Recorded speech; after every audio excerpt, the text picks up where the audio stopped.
Young and the Restless fans, it was a good episode today. Phyllis stops Tucker from connecting with Daniel. Jill and Lily tried to talk Devon out of unmerging their companies. And Diane and Jack plan work to frame Jeremy as Chance takes him off to custody after finding planted evidence. Welcome back to CBS Soap Dish Recap, where we recap everything CBS Soaps, both the Young and the Restless, and the Bold and the Beautiful. This is your Young and the Restless recap for January 18th, and without any further ado, let's talk about this episode in Genoa City.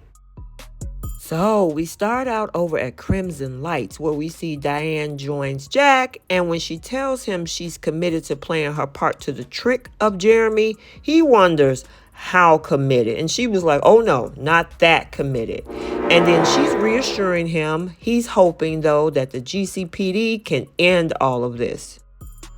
So now over at Jabot, Kyle is anxiously checking his phone, his messages, and then Summer arrives and then they start bickering. And she complains about her mom's bad choices. Kyle accuses her of saying bad things about her mom that could just as be easily said about his. Now, Summer thinks that he's being overly sensitive. Their moms are adults and should be responsible for their choices.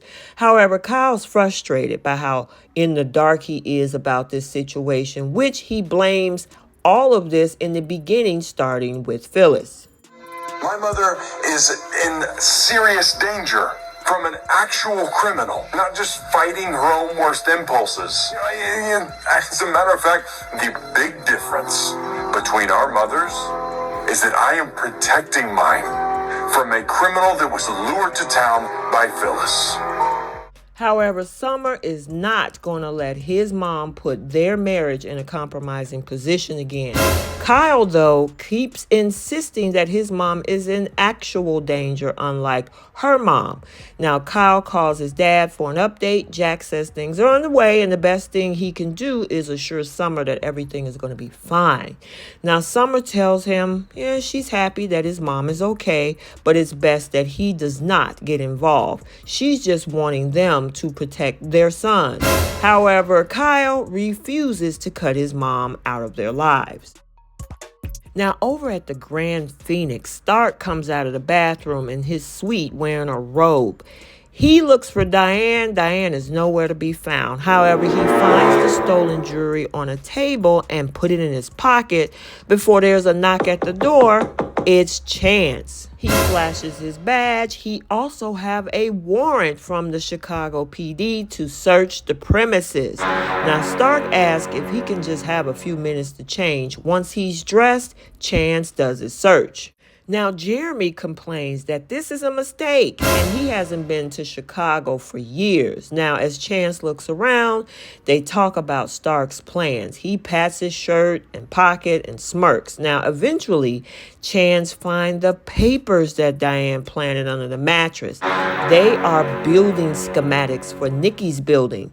Now, Stark insists that it ain't mine, and the cop points out that it must be one hell of a coincidence then. Chance says that surveillance footage shows a man about his size entering the building last night. Now, Jeremy doesn't know what that has to do with him. Now, Chance tells him about the break-in. A pair of reading glasses were found by the safe, and the prints on them match his. And then, of course, he laughed that off.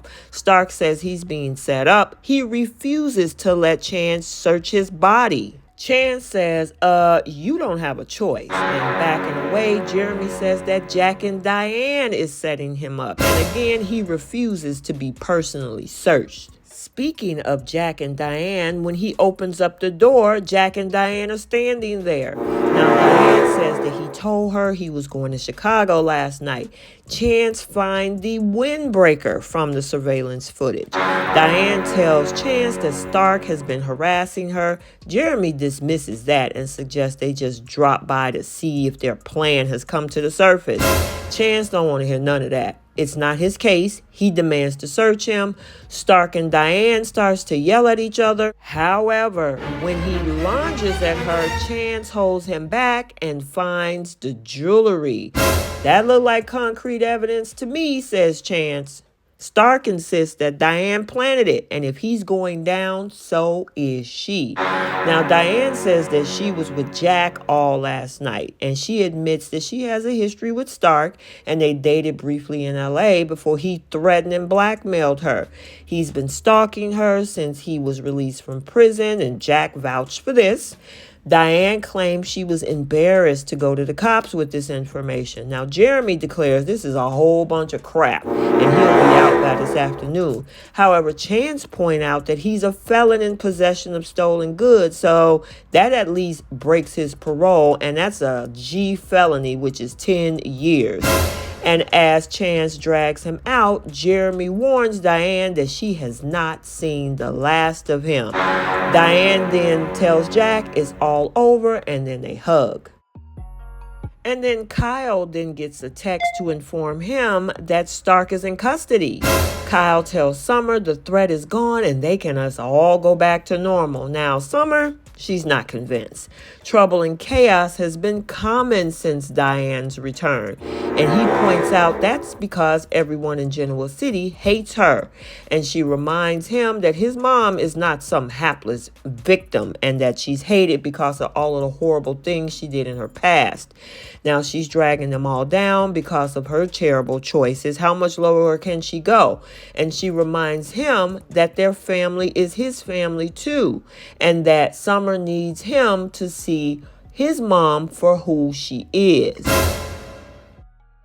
So now over at the Abbott estate, Jack and Diane head back, and they're excited that they pulled this whole sting off. Now, as they congratulate themselves, he calls Nikki to leave a message telling her that he heard about the robbery and he has some good news. Once he gets off the line, Diane thanks him for stepping up for her and never losing his cool. And he couldn't lose sight of their goal.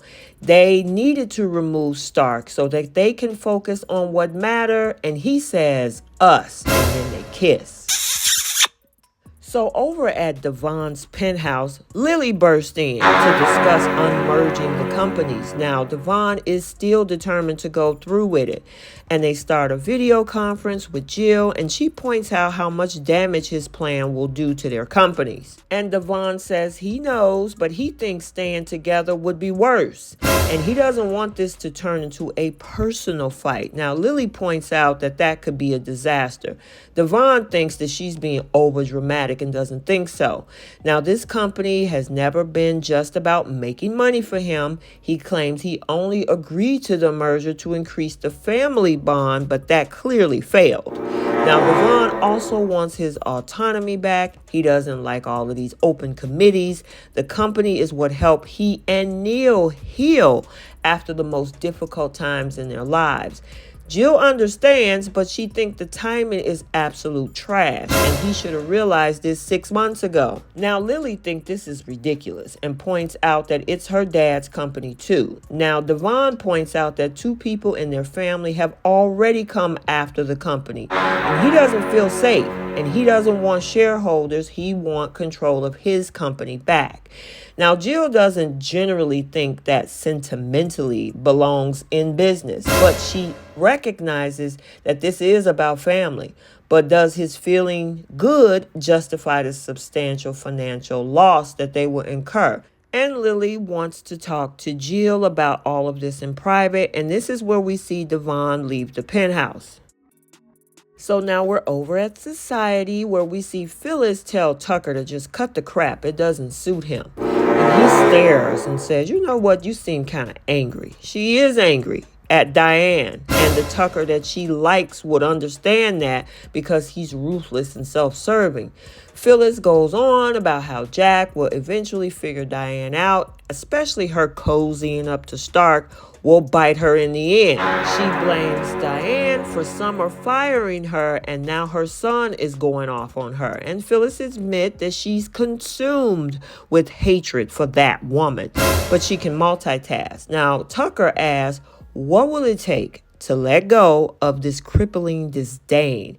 Maybe you need to focus on something a little bit more productive. And when he asks about Daniel's project, she catches on and she refuses to give him any information. And he tells her it's about the importance of positive vibes. They keep him calm in the place of adversity. And he imagines Daniel is in that same place and would love to talk about it sometime. Now, Phyllis, however, will rather drive cross country with Diane than allow him to talk business with her son. She says that he would see him coming a mile away, and then Phyllis storms off. Then he spots Devon arriving at the bar, and he walks over and asks why he is so rattled, and he'd like to help. Devon doesn't trust him and would rather drink alone, and his father says, okay, that's fair, but he's not going anywhere. After drinking down his drink, Devon walks out. Devon mopes his way back to the penthouse. Lily is still there, and she explains that she and Jill worked out a decision about Hamilton Winters. And finally, I have to say this, as much as Jack and Diane thinks it's over, remember that cozy moment at the glam club with Stark and Diane? Guess who was filming? Phyllis. So as much as they told Chance this whole story, she has evidence that Diane was cozying up with Jeremy Stark for this whole plan. So as Phyllis says, that cozying might come back to bite Diane in the butt. This might be the Achilles heel. Okay, so there you have it, your Young and the Restless recap for Wednesday, January 18th, 2023. Stay tuned for the bold and the beautiful recap also for today. And until the next video, like, comment, and subscribe, and we will see you next time. Bye.